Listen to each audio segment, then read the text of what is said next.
नमस्कार, सारे लाइव देख रहे हैं आप। देखिए, अब बिहार में बड़ी टूट होने वाली है। अब मैं ऐसा इसलिए बोल रही हूँ क्योंकि बीजेपी का ऑपरेशन लोटस जहां तमाम राज्यों में चल रहा है, तो अब बिहार की बारी है। अब बिहार में भी बीजेपी ऑपरेशन लोटस करने जा रही है। जी हाँ, और ये ऑपरेशन लोटस इस बार जदयू को सबसे ज्यादा खतरा है, क्योंकि पहले तो जदयू के 12 सांसदों की बीजेपी को जरूरत थी और उसी के भरोसे बीजेपी केंद्र में सरकार बनाई हुई थी। लेकिन अब जरूरत नहीं है, क्योंकि आंकड़ा ऑलरेडी 312 है और बीजेपी का अगला निशाना अब जदयू है। क्षेत्रीय दलों को जिस तरह से बीजेपी के रणनीतिकार समेटने में लगे हैं, इसमें कोई दो राय नहीं है कि बिहार के क्षेत्रीय दल भी बीजेपी के रणनीतिकारों के सॉफ्ट टारगेट होंगे।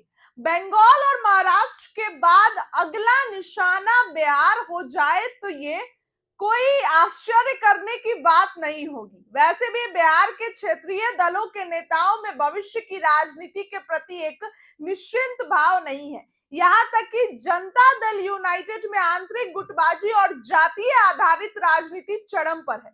तो क्या ये गुटबाजी या जातीय आधारित राजनीति बिहार के बंगाल के रास्ते उतार सकती है?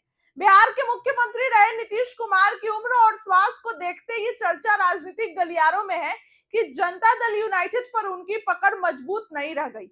हाल के दिनों में जनता दल यूनाइटेड के भीतर जिस ढंग से अपने ही नेताओं के विरुद्ध नारेबाजी, गुटों के बीच मारपीट और तोड़फोड़ हुई, वो कोई जदयू की राजनीति की सकारात्मक दिशा तो नहीं दर्शाता।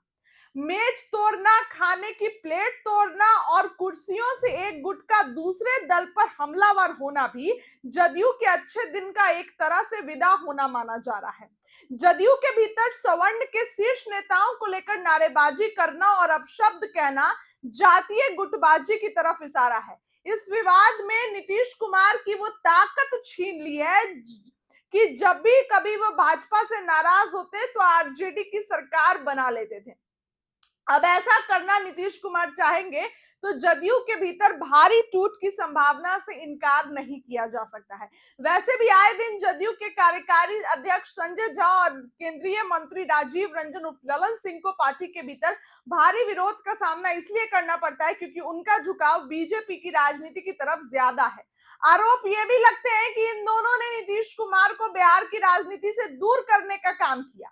तो अब ऐसे में नीतीश कुमार की पार्टी जदयू अगला निशाना हो सकती है क्या? क्योंकि जिस तरीके से बीजेपी तमाम क्षेत्रीय पार्टी को तोड़ने का काम कर रही है, तो अब जदयू भी अगला निशाना हो सकती है। तमाम तरीके की बातें बिहार की राजनीति में चल रही हैं।